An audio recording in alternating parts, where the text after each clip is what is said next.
चलिए खबरों में आगे बढ़ेंगे। उत्तर प्रदेश के मुख्यमंत्री योगी आदित्यनाथ ने बहराइच दौरे के दौरान विकास और विरासत दोनों को अपने संबोधन का केंद्र बनाया। एक और उन्होंने जिले को 352 करोड़ रुपए से अधिक की विकास परियोजनाओं की सौगात दी, तो वहीं दूसरी ओर विपक्ष पर इतिहास और संस्कृति को लेकर तीखा हमला भी बोला।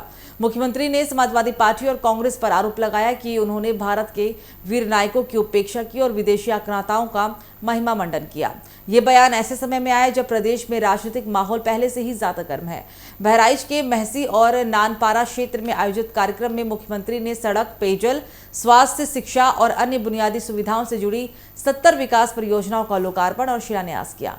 इन परियोजनाओं की कुल लागत 352 करोड़ रुपए से अधिक की बताई गई है। मुख्यमंत्री ने कहा कि विकास केवल शहरों तक सीमित नहीं रहना चाहिए, बल्कि गांव और सीमावर्ती क्षेत्रों तक उसका लाभ पहुंचना चाहिए।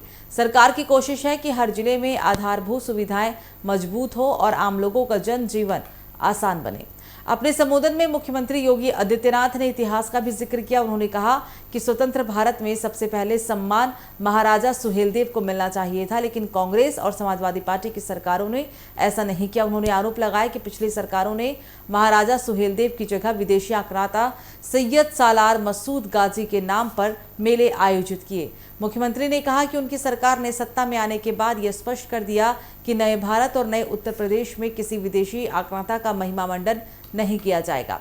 योगी आदित्यनाथ ने कहा कि उनकी सरकार ने बहराइच में महाराजा सुहेलदेव का भव्य स्मारक बनवाया और उनके शौर्य को नई पीढ़ी तक पहुंचाने का काम किया। उन्होंने दावा किया कि महाराज सुहेलदेव ने विदेशी आक्रमणकारियों को लेकर भी ये बयान दिया गया, उनके खिलाफ संघर्ष कर देश की रक्षा की थी और ऐसे वीरों को सम्मान देना सरकार का कर्तव्य है। मुख्यमंत्री ने यह भी कहा कि इतिहास को सही दृष्टिकोण से प्रस्तुत करना जरूरी है ताकि आने वाली पीढ़ियां अपने वास्तविक नायकों को जान सकें।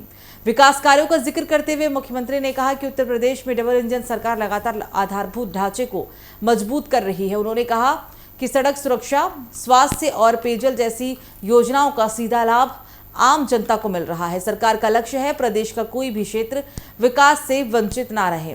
उन्होंने अधिकारियों को निर्देश दिए कि सभी परियोजनाओं को तय समय सीमा पर पूरा किया जा सके और इसमें कोई भी किसी भी प्रकार का समझौता ना हो।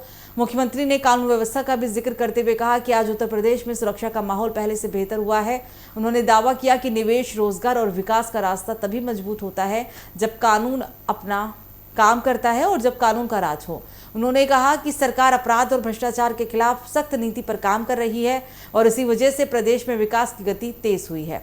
अपने भाषण के दौरान योगी आदित्यनाथ ने विपक्ष पर निशाना साधते हुए कहा कि पहले की सरकारों ने तुष्टीकरण और परिवारवाद की राजनीति को बढ़ावा दिया था। ये आरोप मुख्यमंत्री योगी आदित्यनाथ की तरफ से लगाए गए। उन्होंने कहा कि जनता अब विकास और सुशासन के आधार पर सरकार का मूल्यांकन कर रही है और यही वजह है कि प्रदेश में लगातार बड़े पैमाने पर विकास कार्य किए जा रहे हैं। कुल मिलाकर बहराइच का ये दौरा केवल विकास परियोजनाओं के उद्घाटन तक सीमित नहीं रहा।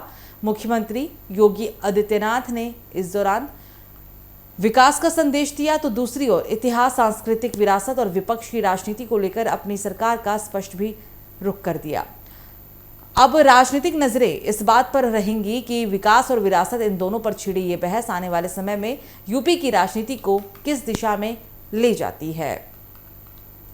तो मुख्यमंत्री योगी आदित्यनाथ बहराइच पहुंचे और बहराइच पहुंचने के बाद इन तमाम बातों का सीएम योगी की तरफ से जिक्र किया गया और विपक्ष पर भी वो जमकर बरसते हुए नजर आए हैं।